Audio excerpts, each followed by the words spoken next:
الان برای بچه‌ها امروز من با چالش جدید. چالشمون اینه که میخوام رمزهای مختلف GTAV رو بهتون یاد بدیم. اول 2 بار بزن رو صفحه تا تمرکزت عالی باشه. مرسی که زدی.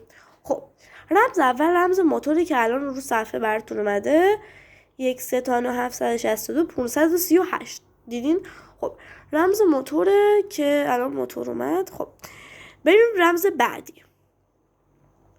رمز بعدی بچه‌ها رمز جونه.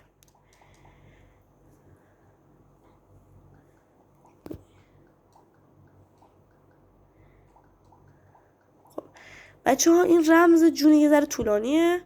تکرارش رو بزن ببینم. 4 تا 9 نمیتونه بزنه. برو.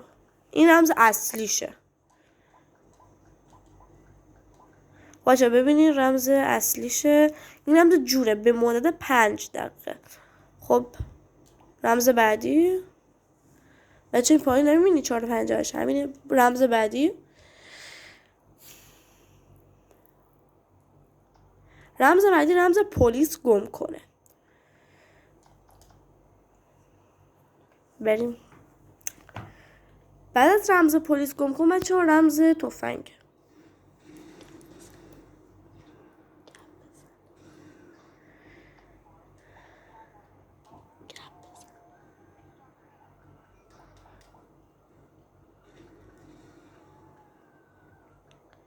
این رمز پلیس گم کنه.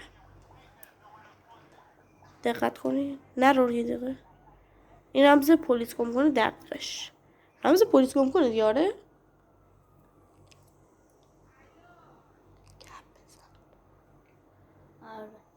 بله خب بعدی هم رمز تفنگ. من پلیسای مزاحمو ببرم از اینجا.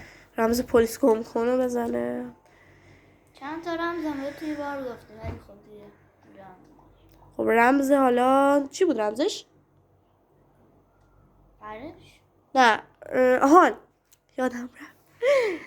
رمز تفنگ رو میخوایم بزنیم الان. از رمز تفنگ بیارش. اگه تفنگتون مثلا تیر نداشته باشه یا نداشته باشید میتونی این رمز رو بزنی تا به کارتون میاد. رمز چیه؟ کوتاه. آره بزن. خب بچه ها حالا میریم رمز پرش بلند.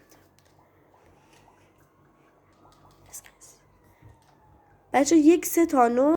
اگه بچه ها میخواین بدونی بقیه رمز چی میشه پس حتما لایک کنید و سابسکرایب هم یادتون نره. خب بقیه رمز هم الان مینویسیم براتون. این رمز پرش بلنده.